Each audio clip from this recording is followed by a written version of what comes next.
गांव के बाहर एक पुराना मंदिर था। मंदिर के ठीक पीछे एक बरगद का पेड़ खड़ा था। उस बरगद पर एक लोहे का झूला बंधा हुआ था। दिन में बच्चे उस पर झूलते, हंसते और खेलते थे, लेकिन जैसे ही सूरज ढलता गांव के लोग वहां से दूर हो जाते थे। कहते हैं रात के समय वह झूला अपने आप झूलने लगता था, कभी धीरे धीरे तो कभी इतनी तेजी से कि उसकी जंजीरें चिर चिर की आवाज करने लगती। गांव के बूढ़े बताते थे कि सालों पहले एक औरत उसी झूले पर खेलते हुए मर गई थी। उसके बाद से झूला कभी भी खाली नहीं रहा। एक बार गांव के 4 लड़के अमन, सूरज, राघव और कबीर ने हिम्मत करके आधी रात को वहां जाने की ठानी। रात का सन्नाटा था, बस झींगुरों की आवाज और दूर कहीं कुत्तों का भौंकना सुनाई दे रहा था। जैसे ही वे बरगद के पास पहुंचे, उन्होंने देखा कि झूला अपने आप हिल रहा है। अमन ने हंसकर कहा, यह हवा से हिल रहा होगा। लेकिन तभी झूले से किसी औरत की धीमी हंसी की आवाज आई। हा। चारों के रोंगटे खड़े हो गए। सूरज ने टॉर्च झूले पर डाली और देखा कि झूले पर सफेद कपड़ों में बैठी एक औरत धीरे धीरे झूल रही थी। उसके लंबे बाल चेहरे पर लटक रहे थे। अचानक झूला इतनी तेजी से हिलने लगा कि उसकी चेन टूटने जैसी आवाज करने लगी। औरत ने सिर उठाकर देखा, उसकी आंखें पूरी तरह लाल थीं। उसने चिल्लाकर कहा, तुम्हें भी मेरे साथ झूलना होगा। इतना सुनते ही झूला एकदम से रुक गया, लेकिन चारों लड़कों के पैरों के नीचे जमीन जकड़ सी गई। वे हिल भी नहीं पा रहे थे। तभी लोहे की चेन से जैसे किसी ने उनके नाम पुकारे, अमन, सूरज, राघव, कबीर। चारों ने पूरी ताकत लगाकर वहां से भागने की कोशिश की। किसी तरह जमीन ने छोड़ा और वे भागकर गांव पहुंचे। सुबह जब गांव वाले पहुंचे तो झूला टूटा पड़ा था, लेकिन लोगों ने साफ साफ देखा कि उस पर चारों के नाम खून से लिखे हुए थे। उसके बाद से उस झूले पर कोई भी बच्चा कभी नहीं खेला। और आज भी लोग कहते हैं, रात के समय अगर आप मंदिर के पीछे से गुजरें तो झूले की चिरचिर की आवाज और औरत की हंसी अब भी सुनाई देती है। गांव में झूले की चर्चा फैल गई थी। लोग एक दूसरे को डराने के लिए उस रात की घटना सुनाने लगे। अमन, सूरज, राघव और कबीर की हालत खराब थी। चारों कई दिनों तक बिस्तर से नहीं उठ पाए। उन्हें बार बार रात को सपनों में वही सफेद कपड़ों वाली औरत दिखती।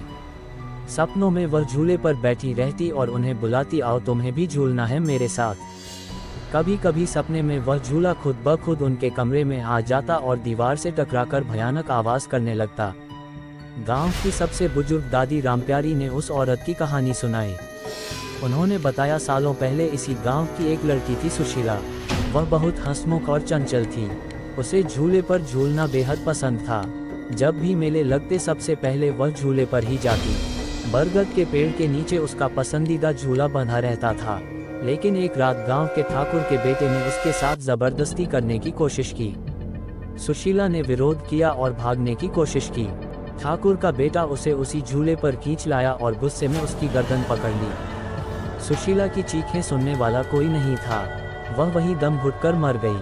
ठाकुर ने उसके शव को पास ही कुएं में फेंकवा दिया और झूले को फिर से वहीं बांध दिया। तभी से उस झूले पर उसकी आत्मा बैठी रहती है। जो भी रात को उसके पास जाता है वह उसे अपने साथ झूलने के लिए बुलाती है। और अगर कोई मना करे तो। रामप्यारी ने गहरी सांस ली और धीमी आवाज में बोली तो वह उसके नाम को झूले पर खून से लिख देती है। ये सुनकर सब गांव वाले सहम गए। लोग झूले के पास तो दूर मंदिर के पीछे भी जाना छोड़ दिए। मगर अमन, सूरज, राघव और कबीर की हालत और खराब हो गई।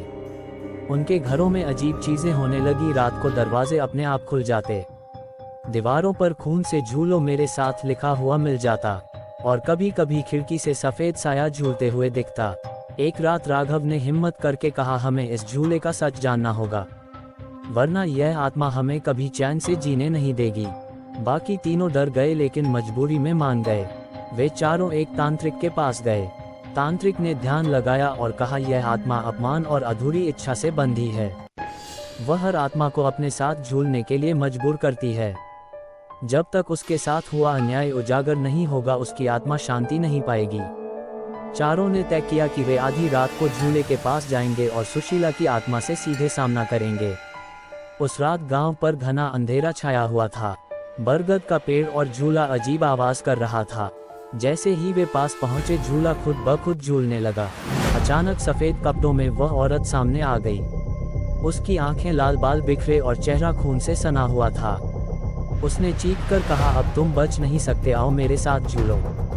झूले की चेन खुलकर चारों की ओर बढ़ने लगी। ऐसा लग रहा था जैसे लोहे की जंजीरें हाथ बन गई हों। राघव ने जोर से कहा, सुशीला, हम तुम्हारे साथ हुए अन्याय को सबके सामने लाएंगे। तुम्हारी आत्मा को न्याय मिलेगा। इतना सुनते ही औरत एक पल के लिए ठहर गई। उसकी आंखों से आंसू बहने लगे, लेकिन अगले ही पल वह फिर चीख पड़ी और बोली, अगर तुम झूठ बोल रहे हो तो तुम्हारी आत्माएं हमेशा इसी झूले से बंधी रहेंगी।